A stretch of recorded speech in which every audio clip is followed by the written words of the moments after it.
Quranilərin bəzi şübhələri var. Deyirlər ki, Quran-Kərimdə keçən namaz sözü əslən yoxdur. Orada saləh sözüdür. Saləh də dua deməkdir. Ümumiyyətlə, namaz sözü ərəb sözü deyil. Ona görə Quran-Kərimdə də o yoxdur. Lakin ərəblə namaz elə salə deməkdir. Allah subhanahu wa ta'ala ona görə neçə dənə yerdə Quranda namaz qılmağı əmr edəndə deyir ki, aqimus salə, yəni namaz qılın. Və atuz zəkə və zəkat verin. Ona görə ərəb dilində namaz salə deməkdir. Yəni mən başa düşürəm bunlar nə demək istəyirlər. Çünki salə həmçinin dua deməkdir. Ona demək istəyirlər ki, namaz qılmaq lazım deyil. Belə başa düşürəm də.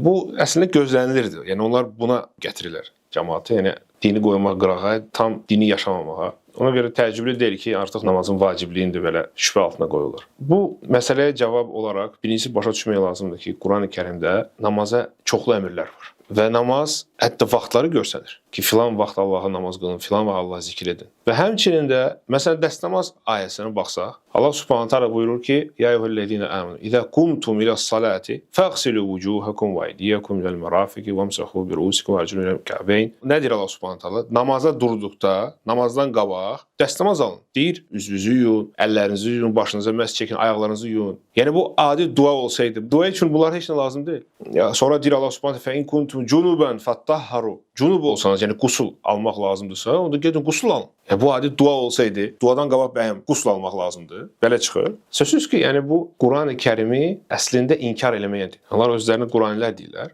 Lakin onlar Qurani inkar edənlərdir. Qurandan ən uzaq adamlardılar. Qurani-Kərimdə neçə yerdə ayələr var. İnna-s-salate tenha anil fahşai vel munkar. Məsələn, Allah Subhanahu taala deyir ki, həqiqətən namaz pis işlərdən insanı qoruyar, çəkindirər. Belə baxan dua hamısı eləyir. Lakin namaz başqa şeydir. Namaz həm bədən və həm ruh təmizliyidir. Gözə bədən, dəstəmaz almalısan, fikir verməlisən ki, bədənin, paltarın nəcis düşməsin, çirk olmayasan və həmçinin ruh qidalanır. Adi dua olsaydı hamısı dua eləyir. Hətta başqa dinlərdə də dua eləyirlər. Nə mənası oldu? Onda İslam necə, nəyinə seçilir başqa dinlərdən? Və həmçinin hətta 1500 ildir müsəlman ölkələrində namaza azan verilir. Yəni o azanda deyirlər ki, Hayya aləs-salə. Hayya aləs-salə müəzzin deyəndə nə deməkdir o? Gəlin namaza.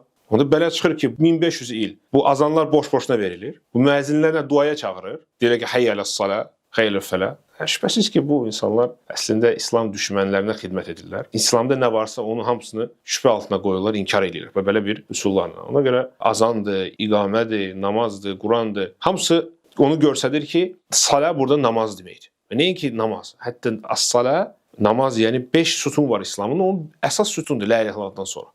Yoxsa belə çıxır ki, 1500 il müsəlmanlar namaz qılıb da səhv eləyiblər. O qədər məscidlər tikilib, müsəlmanlar namaz qılır, həcc eləyir, ümrə eləyir, hamısı səhv eləyiblər. Bunlar da başa düşüblər güya Quran-Kərim. Bu əslində Quran-Kərimi inkar eləməkdir.